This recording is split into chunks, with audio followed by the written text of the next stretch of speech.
So for me, it's going to be a Texas play. I definitely would have liked it at a lower number. I don't know if I'm going to bet my real money on Texas at -6.5.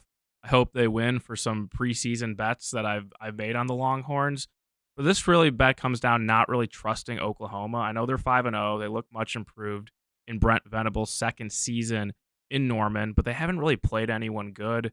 Cincinnati was probably their best opponent on the road, and they were a 2-touchdown favorite in that game. So don't think we're like learning too much about the Sooners. Arkansas State, SMU. Last week they played Iowa State, so I think we're going to really find out how good the Sooners are. And I still have my doubts about them, kind of overall as a team. And Texas, I mean, they've passed every test this year. They beat Alabama, which is probably the most impressive win in college football thus far.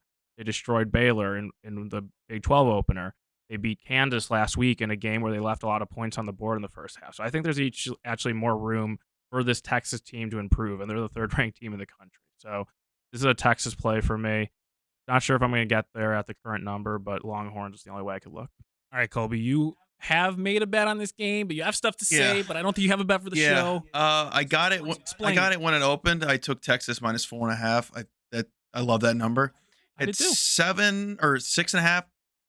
It's going to continue to rise. So I would say the higher it gets, probably lean to the Sooners as depending on where it gets. If it gets at 7.5, I would probably lean Sooners. You get a nice little middle there. It's the Red River rivalry. It's one of the best rivalries in college football. Both teams always show up. It's never a bad game. I don't recall it ever being a bad game in the last few years. Last year it was. You'll exclude last year because OU was horrendous. True. I'll exclude that 1 year. They usually show up. But like Nate said, Texas is all the way back. Don't get it twisted. Like, Texas is the superior team.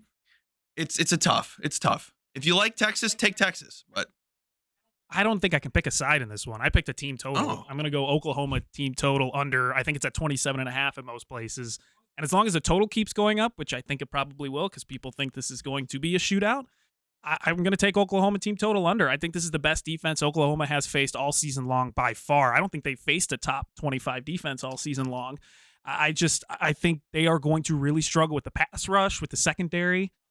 Texas is going to possibly blow them out. I took -4.5, and the spread's probably going to continue to go up. I don't think Dylan Gabriel is going to be able to come to play against this team. He's struggling against Cincinnati. Yeah, I mean, exactly. Sure, they covered, but they're going to struggle. I think they're going to struggle against Texas. I kind of like the under as long as it keeps going up, but Oklahoma team total under, I love that play.